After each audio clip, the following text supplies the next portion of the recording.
우리가 지난 시간에 이어서 보도록 하겠습니다. 디지털 화폐는 세계적으로 대세다. 우리가 디지털 원화, 디지털 엔화, 디지털 위안화 하는 것은 온라인상으로 돈을 거래한다. 그렇게 보시면 되는데요. 그것을 더 자세히 설명해 주신 분이 고려대 사이버 국방과학과 교수인 김승주 교수님이 아주 이렇게 명료하게 설명을 잘 해두셨더라고요.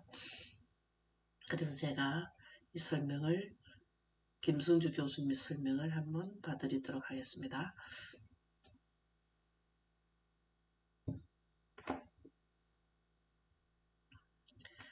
암호화폐란 컴퓨터 속에 들어있는 디지털 화폐입니다. 돈은 동일하다는 건데 컴퓨터 속에 들어가 있는 화폐가 디지털 화폐라. 현실 속에 있는 종이 화폐를 똑같이 디지털 공간에 옮기는 것이 암호화폐입니다. 이제 이해갔죠? 우리가 쓰고 있는 뭐 5만원짜리, 만원짜리가 어디로 들어갔다? 디지털 공간에 인터넷상에서 쓸 수 있는 디지털 현금입니다.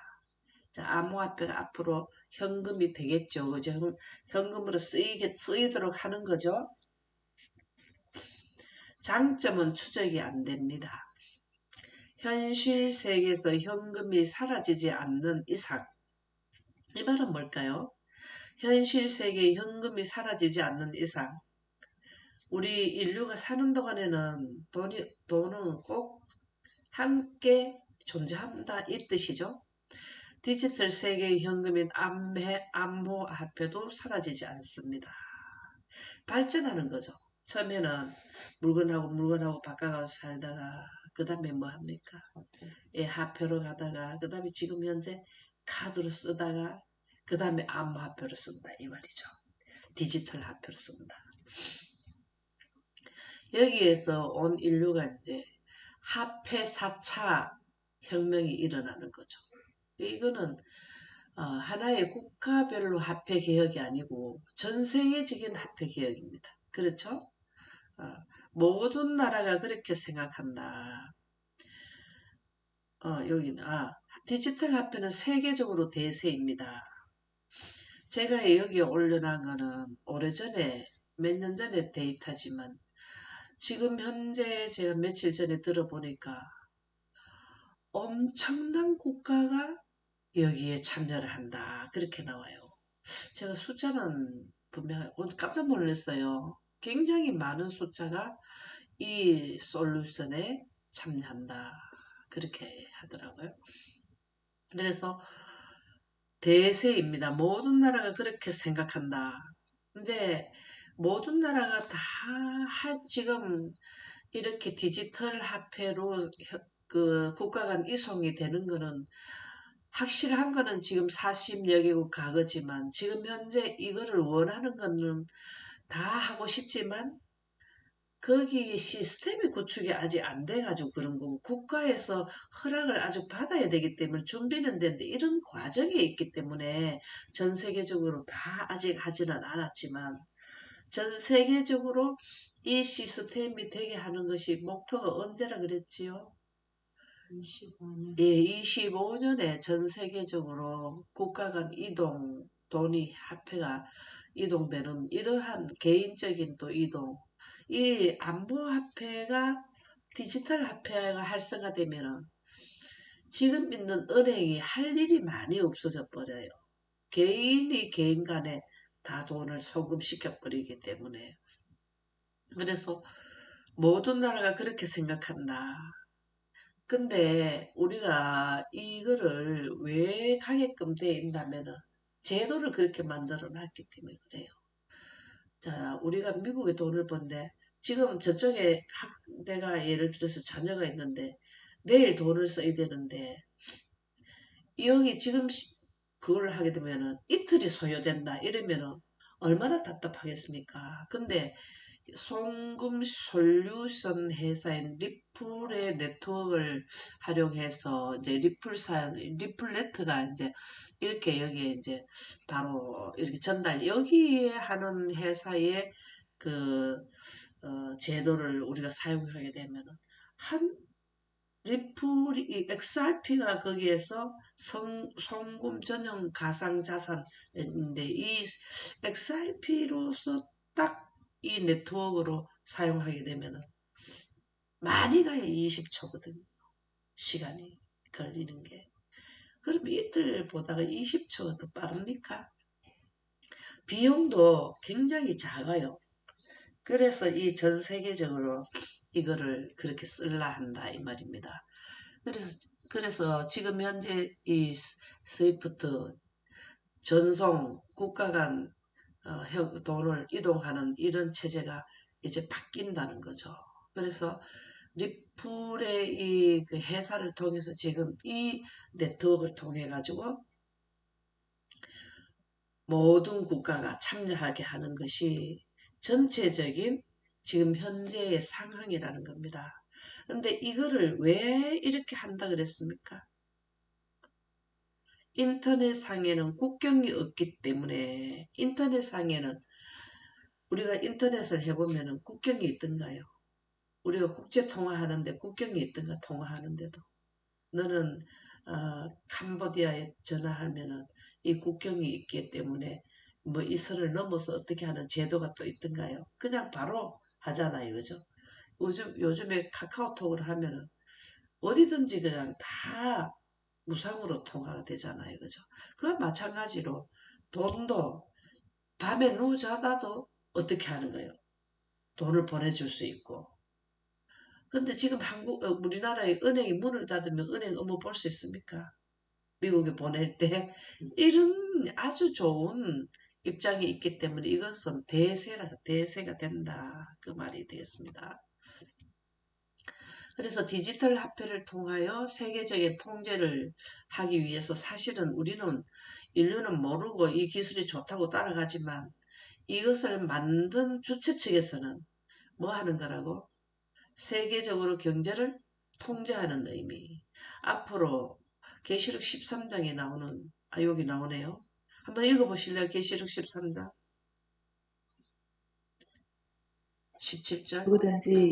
누구든지 이 표를 가진 자 외에는 매매를 못하게 하니 이 표는 곧 짐승의 이름이나 그 이름의 수라.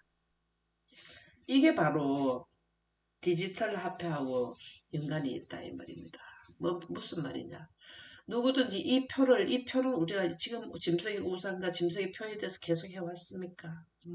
짐승의 표는 뭐라 그랬죠? 예. 이 짐승의 표는 그 이마에나 손에 표를 받지 마라 그랬죠. 그죠?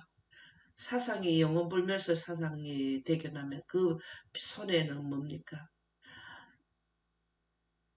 일요일 안식일.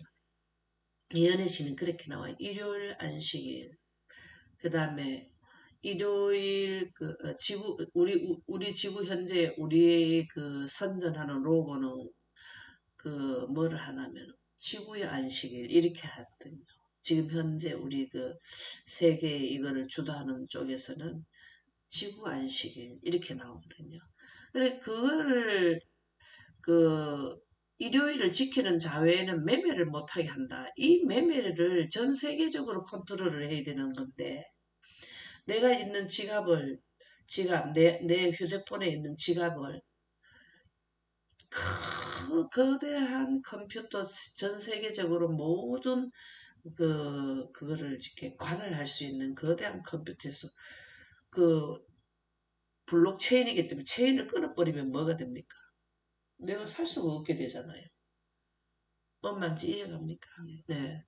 이 매매를 못하게 하니 이게 거대한 이 개인 간 우리가 은행이 문제가 생기면은 그 은행이 수독을 하지만 개인이 은행이 돼버린 거예요. 그러면은 그 은행에다 블록체인이기 때문에 체인을 뭐 하면 됩니까? 자르게 되면은 뭐가 되죠? 우리가 살 수 없게 되잖아요. 돈을 가지고 있어도 디지털 화폐를 가지고 있어도 그렇죠. 이 표는 곧 짐승의 이름이나 그 이름의 수라. 짐승의 이름이나 그 이름의 수라. 그 이름의 수가 뭐든가요? 666이죠. 그죠? 그렇죠? 이 짐승이라는 영문불멸설의 사상에 감련된 모든 자의 단체명이 뭡니까? 짐승의 이름이잖아요.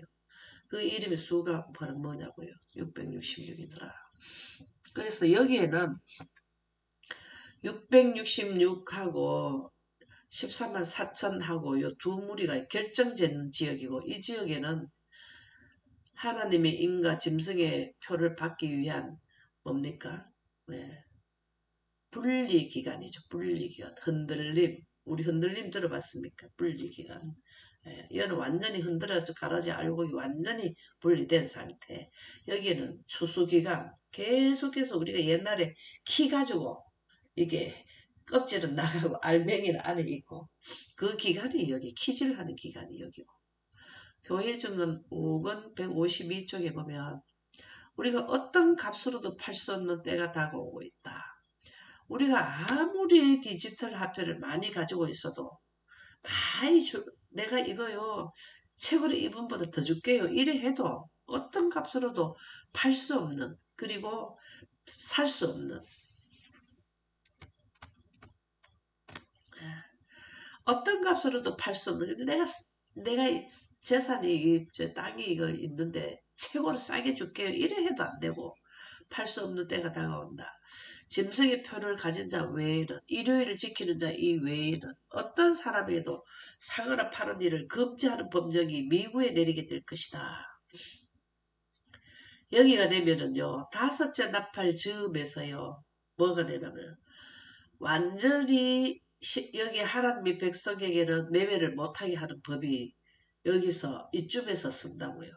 그러면 여기에서는 뭘 하게 되냐면은 매매를 아예 못하게 되는 거예요. 전 세계적으로 그런 거죠. 국가별로는 잘 모르겠어요. 국가별로 먼저 이런 일을 하고 하는지. 근데 예언의 신상으로 보면은, 이 말씀으로 본다면은 짐승의 표를 가진 자 외에는 이렇게 하거든요. 여기에서 국가별로 이게 1260일이 끝나야 결정이 지거든요. 짐승의 표를 받느냐 하나님의 표를 받느냐 완전히 결정지는 게 여기거든요. 근데 만국법에 전 세계적으로 볼 때는 그렇다는 거예요. 근데 국가별로는 이게 먼저 적용되는지는 아직까지 제가 정확하게는 모르겠어요. 근데 짐승의 표를 가진 자 외에는 어떤 사람에게도 사거나 파는 일을 금지하는 법령이 미국에 내리게 될 것이다. 여기 가가지고는 우리나 사거나 파거나를 할 수 없다라는 겁니다. 뭔 말인지 이해가죠? 했고, 그것은 하나님의 자녀들에게 결정적인 때, 개국 이래로 없었던 한란의 때가 될 것이다. 이때가 뭐 때가 된다고? 개국 이래 잘 봐두시는 게 좋을 것 같아요. 이 말씀이. 이게 뭐 말이야 하면은, 개국 이래로 없었던 한란의 때가 될 것이다. 개국 이래로 없었던 한란이 여기도 포함되겠지만 여기보다 작은 나라보다 큰 나라이 더 가게 되지 않겠어요? 그렇죠? 이 문맥상 보면 그런 거 아니에요? 그렇죠? 여기는 7가지 재앙, 자비가 섞이지 않는 지역이고 여기는 자비가 섞이는 재앙이 내릴 때잖아요. 그죠? 여기가 가장 큰 개국 이래로 없었던 한란이 큰 한란 같거든요. 그렇잖아요. 이때라는 거예요. 이때 매매를 하지 못한다는 겁니다. 여기에도 부분적으로 일어나겠죠. 부분적으로 뭐가 일어나면은 재산을 강제로 뭐 한다? 강제로 뺏어가기도 하고. 왜? 압력을 가는 거예요. 일요일을 지키지 않으면은 재산 몰수하겠다. 그런 영감의 말씀이 나오거든요. 그 다음에 벌금을 내게 하겠다. 이 사람마다 다르게 한대요. 어떤 사람은 또 내가 많은 혜택을 줄게. 지위를 줄게. 이런 게 있대요. 해유하기 위한 방법이 사람에 따라 틀린 거죠. 재산이 없는 사람한테는 돈을 더 주면서 돈이나 그다음 명예를 주면서 해유하고 이게 지금 우리가 어, 일본에 속국이 됐을 때 해유하는 방법하고 비슷하지 않겠어요? 네. 그런 게 있다는 거예요. 근데 여기에서 말하는 거는 계시록 13장 17절은 대체로 보면은 큰 그 관점에서 말씀을 하는 거잖아요. 그리고 이 내용은 이 부분 이후에 절대로 매매를 못한다는 전 세계적으로 확실하게 되는 것은 이때다. 그리고 여기에서도 보면은 큰 환란 당시에 이런 일이 일어난다라는 것을 개국 이래로 없었던 환란 이 내용 때문에 이 부분에 와서 완전히 전 세계적으로 매매를 못하는 누가 하나님의 백성만 매매를 못하는 시점이 된다. 이 작은 난란 당시에 국가별로도 아주 국가별로 이런 일이 일어나는지까지는 제가 이 확실성은 아직 영감의 말씀에 확인을 못했고요. 짐승은 지금은 짐승의 표의 견해가 분명하지 못하다. 조금 전에도 우리가 그런 말씀을 지난 시간에 이 내용을 하게 됐는데 한 번 더 확인해 보도록 하겠습니다. 교회증언 1권 78쪽에 보면은 우리는 셋째 기별이 성도들의 인내가 여기 있나니 저희는 셋째 기별이네. 셋째 기별이 성도들의 인내가 여기 있나니 저희는 하나님의 계명과 예수 믿음을 지키는 자니라는 말씀으로 마치게 된 것을 보았다. 그러나 그 기별에서 말한 짐승에 대한 경배가 무엇이며 셋째 기별이 뭘까요? 셋째 기별이 셋째 천사 기별이다 이 말입니다. 새 천사 기별이 아니고 셋째 천사가 셋째 기별이거든요. 바로 여기잖아요. 그죠? 미국에서 일요일 휴업령 내리고 난 뒤부터 내리는 기별. 그 기별에서 이 셋째 천사 기별은 계시록 13장에 나오죠. 말한 짐승에 대한 경배가 무엇이며 계시록 13장에 짐승에 대한 경배가 나오죠. 그 다음에 짐승의 우상과 표가 무엇인지에 대해서는 분명한 견해를 갖고 있지 못했다. 이 말씀이 뭘까요? 아직까지는 블록체인이 발전 중에 있습니다. 발전 중에 있어. 그래서 짐승의 표를 가진 자들이 매매, 경배뿐만 아니라 매매까지 들어가는 이 부분에 있어서는 뭘 하고 있냐면 기술이 발전 중에 있어요. 이 부분이 이제 2026년부터는 전 세계적으로 상용화에 들어간다 그러잖아요.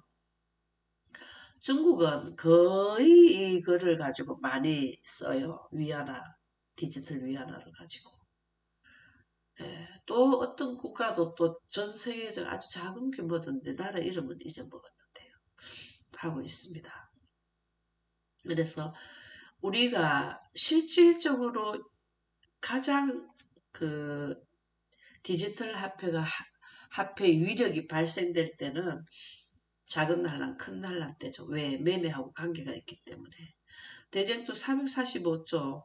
그런데 셋째 천사의 기별은 만일 누구든지 짐승과 그의 우상에 경배하고 이마에나 손에 표를 받으면 그도 하나님의 진노의 포도주를 마시리라고 경고하였다. 이 기별에서 말한 짐승 곧 두 뿔 가진 짐승이 경배하라고 강요하는 그 짐승은 요한계시록 13장의 첫째 짐승 곧 표범 같은 짐승인 법안권이다. 이렇게 딱 지적해 주죠. 그죠? 이 짐승은 법안권이라는 거죠. 국가잖아요. 짐승이 국가잖아요. 그죠? 짐승의 표는 해명되어야 할 여지가 여전히 있다. 아직까지는 분명하게 밝혀지지 않는데 우리가 일요일 휴업령이 내릴 때 가면 이게 짐승의 표구나 하고 알 수 있다 했습니까? 없다 했습니까? 알 수 있다 그랬죠? 우리 지난번에 시간에 말씀드렸죠. 근데 아직까지는 이 블록체인이 돼서 사람들이 전 세계적으로 이 디지털 화폐 4차 혁명에 대한 견해가 다 이해되지 못했다는 것은 아직까지 이거를 상용화하지 않았다는 거죠. 상용화하지 하고 있지 않다라는 것은 아직 기술이 전 세계적으로 다 쓸 수 있는데 다 준비가 덜 됐단 말이잖아요. 그죠? 여기에서 말하는 해명돼야 할 여지, 분명한 견해를 갖고 있지 못했다 하는 이 내용은 블록체인의 기술은 기술은 벌써 이루어놨지만 시스템 구축에 있어서 아직까지 준비가 덜 되었기 때문에 사람들에게 완전 노출이 잘 안 돼 있어요. 그래서 디지털 화폐를 쓸 때쯤 되면 누구나 지금 그것들을 이해하게 된다. 이 말씀을 여기에는 분명한 견해를 갖고 있지 못했다. 해명되어야 할 여지가 여전히 있다라는 의미로 여기는 표현을 했다라고 저는 그렇게 견해를 보거든요. 전체적인 문맥으로 보면 그렇다고 봅니다. 그래서 아직까지는 짐승의 표하는 거는 일요일이라는 거는 알고 있는데 일요일이 어떻게 매매를 못하게 합니까? 일요일을 하게 한 그 짐승이 어떤 화폐라는 매개물을 전 세계적으로 움직일 수 있는 화폐라는 것을 구축해놓고 일요일을 지키지 않는 자에게 그걸 제재를 가할 수 있는 뭔가 매개물이 있어야 되는 게 이게 디지털 화폐라는 내용이고요. 그 다음에 디지털 화폐가 포함된 모든 비즈니스, 의료 전체가 다 보험, 이게 다 뭐냐면 세계적인 4차 혁명 안에 들어가는데 그 중에 하나가 화폐라는 거죠. 자, 그래서 조금 더 짐승의 표에 대한 견해를 우리 먼저 살펴보겠는데요. 짐승의 표는 모든 기관과 개인에게 어떤 모양으로 제시된다. 야, 이렇게 이제 짐승의 표에 대해서 설명을 더 해주고 있는데요. 교회증언 6권 17쪽에 보면 이것이 우리의 사업이다. 우리가 셋째 천사의 기별에서 가진 빛은 참빛이다. 참빛. 셋째 천사의 기별에서 가진 빛은 참빛이다. 셋째 천사에서 무슨 빛을 줬는데 참빛이랄까요? 셋째 천사. 셋째 천사 기별은 첫째 천사 기별, 둘째 천사 기별이 포함된 기별이죠. 첫째 천사 기별에는 영원한 복음을 가졌더라. 그렇게 나오잖아요. 그게 바로 뭡니까? 하나님께 영광을 돌리라. 이게 첫째 천사 기별이죠. 그 빛을 마지막으로 전하는 게 셋째 천사 기별, 이 기간까지 영광 기별이 선포되는데요. 여기에서 셋째 천사 기별을 전할 때는 더 자세한 목록이 들어가는데 짐승의 표를 받지 말라라는 거가 들어가는 거잖아요. 그죠? 그 영광하고 뭐하고 하나 하면 영혼불멸살하고의 대쟁투가 여기에서 벌어지는 거잖아요. 그죠? 짐승의 표는 정확하게 그 정체가 알려진 그대로이다. 여기에는 첫째 천사 기별인 영광 기별과 셋째 천사 기별 내용이 정확한 것은 영혼불멸설을 전 세계적으로 구축하는 거잖아요. 영혼불멸설이 전 세계적으로 다 들어가면은 사상이 되면은 행위가 지구 안식일, 일요일 안식일을 지키게 되는 것이죠. 여기에는 하나님의 인간 짐승의 표를 받는 요 기간이 분리 기간이 되는 것이죠. 그죠? 그래서 그대로이다. 이 문제에 관한 모든 것은 아직 이해되지 못하고 있으면 모든 것은 아직 이해되지 못해. 짐승의 표는 일요일인데 일요일이라는 것을 등에 업고 또 그 뒤에 발생되는 것까지는 아직 인류가 이해되지 못한 상태에 있다. 두루마리 책이 펼쳐지기 전에는 이해되지 못할 것이다. 두루마리 책이라는 것은 계시록과 다니엘의 예언을 의미하죠. 성경을 의미하죠. 펼쳐지기까지는 이 말씀은 아직까지 여기는 펼쳐지지 않은 상태입니다. 아직 인류가 미사용 기간이라는 거죠. 그것을 계시록 5장 6장에 보면은 인으로 내가 첫째 인을 뗄 때, 둘째 인을 뗄 때 하는 아직까지 인을 떼지 못한 상태. 예언한 사람들은 미리 봤지만 우리는 이 기간에 아직 살지 않은 상태라는 거죠. 이전의 상태. 미국에서 일요일 협령을 내리기 전에 우리가 살고 있기 때문에 그래서 두루마리 책이 펼쳐지기 전에는 이 시간대 예언이 발생되지 않을 때에는 아직 이해되지 못하고 있다. 블록체인 기반에 대한 디지털 화폐에 대한 것을 이해하지 못하고 있다. 가령법원 기별 상근 396쪽에 보면 반드시 시험을 받고 시련을 당할 것이기 때문이다. 안식일이 시험하는 문제이며 그대가 이를 어떻게 취급하는가가 그대를 하나님 편에 둘 것인가 혹은 사단의 편에 둘 것인가를 결정하는 때다. 여기가 이제 하나님의 인을 받고 영광기별을 받아들이고 하나님의 인을 받고 안식일을 지키느냐 창조의 안식일을 지키느냐 이 기간에는 또 짐승의 표 영혼불멸설 사상으로 감염되어서 그 사상의 결과로 일요일 지구 안식일을 지키는 자가 되느냐 여기가 사단의 편에 둘 것인가 하나님의 편을 둘 것인가를 결정하는 때고 짐승의 표는 모든 기관과 개인에게 어떤 모양을 띠며 제시될 것이다. 여기가 아주 관건이에요. 짐승의 표는 모든 기관과 개인에게 어떤 모양을 띠며 제시될 것이다. 우리가 개인이 디지털 화폐 지갑을 가지고 있으면 기관에 가면은 뭘 가지고 하냐면은 디지털 화폐로 결제를 하고 그 다음에 장사를 하나 부동산을 사나 다 디지털 화폐로 뭘 하냐면은 돈을 지불하게 되는데요. 짐승의 표는 모든 기관과 개인에게 어떤 모양을 띠며 제시될 것이다. 여기 모양이라는 이 내용이 좀 중요한데요. 이러한 그 블록체인의 그 연결로 하는 곳이라는 것을 제시한다. 여기에서는 뭘 하나? 우리가 공무적으로 일을 보러 갈 때, 기관에 갈 때는 우리는 디지털 화폐로 받습니다.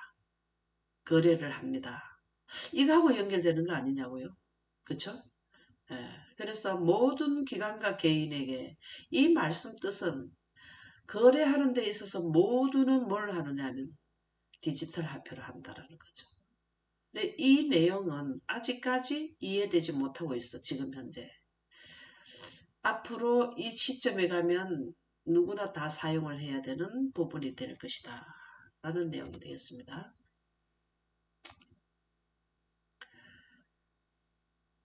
짐승의 수는 사람의 수인데요. 지난번에 우리가 14은 4천인가 하나님 인에 대해서 16-13 내용을 상세히 했고 지금 16-14는 짐승의 수는 사람의 수, 짐승의 표와 666이라는 제목으로 말씀을 드리고 있는 중인데요. 정말 666이라는 것에 사람들이 많이 궁금해하고 있습니다. 그런데 짐승의 수를 세어보라. 계시록 13장 16절에서 13절에 보면 이 표는 곧 짐승의 이름이나 그 이름의 수라. 이제 짐승은 나왔죠. 아까 조금 전에 뭐라 그랬습니까? 바티칸 이름이 나왔습니까? 여기에 나왔습니까? 네. 네. 법안권이라고 딱 나왔죠. 짐승은 계시록 13장에 나오는 짐승은 법안권에다 딱 나왔습니까? 이제 아주 명료하게 이제 나왔기 때문에 말씀을 드리는데요. 그 법안권에서 주는 사상이 뭡니까? 영혼불멸설 사상과 일요일 준수 사상이잖아요. 그죠? 그러면 여기 보면은 이 표는 곧 짐승의 이름이나 그 이름의 수라. 바티칸에서 주장하는 사상과 결정을 따르는 자들이 수라는 것이 666이라는 겁니다. 666은 바티칸은 구교죠, 구교. 신교가 뭡니까? 장감리교잖아요. 그 합쳐서 그 원래 윌리엄 밀러에서 그 뭡니까? 빠져나왔는 교회잖아요. 천주교에서 빠져나온 교회가 뭡니까? 신교잖아요.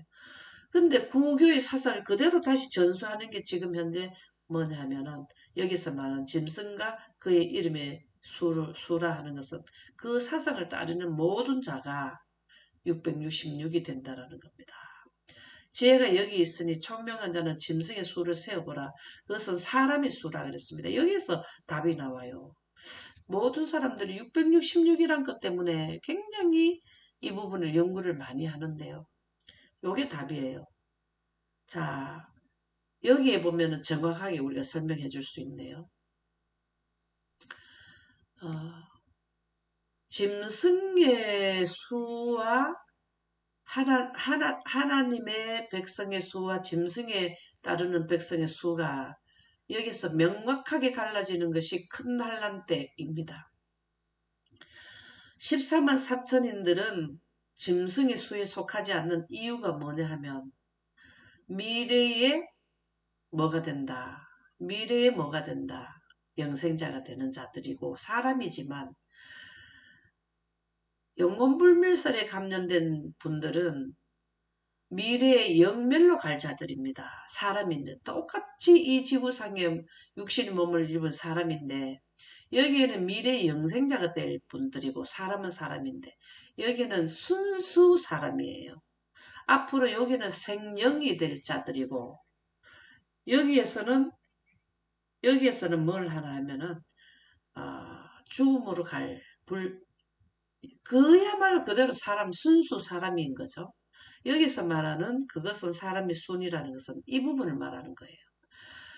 미래의 영생자, 생물, 똑같이 생물인데 여기는 생명이 될 자고 여기는 생물로 끝날 자의 수가 666입니다. 그래서 단체명으로 보시면 되겠습니다. 단체명. 14만 4천인도 사실은 그 수가 차기까지에 의해서 그 수가 14만 4천의 수를 채우려고 하는 것이 아니라 하나님의 영광으로 완전히 물들어지는 그분들의 수가 차기까지라는 의미가 된다는 원어로 보면 그렇다 그러잖아요. 그죠? 그래서 창세기 6장 2절에 보면 여기서 답이 또 나요. 하나님의 아들들이 있고 사람의 딸들이 있어요. 아름다움을 보고 자기들이 좋아하는 모든 여자를 아내로 삼는지라. 여기는 하나님의 아들들이 되는 거고 여기는 그야말로 사람의 자손들이 모임이에요. 그래서 계시록 22장 11절에 보면 불의를 행하는 자는 그대로 불의를 행하고 더러운 자는 그대로 더럽고 의로운 자는 그대로 의롭고 의를 향하고 거룩한 자는 그대로 거룩되게 하라. 이 말씀이 계시록 22장 11절 말씀이 여기입니다. 여기 이 부분입니다.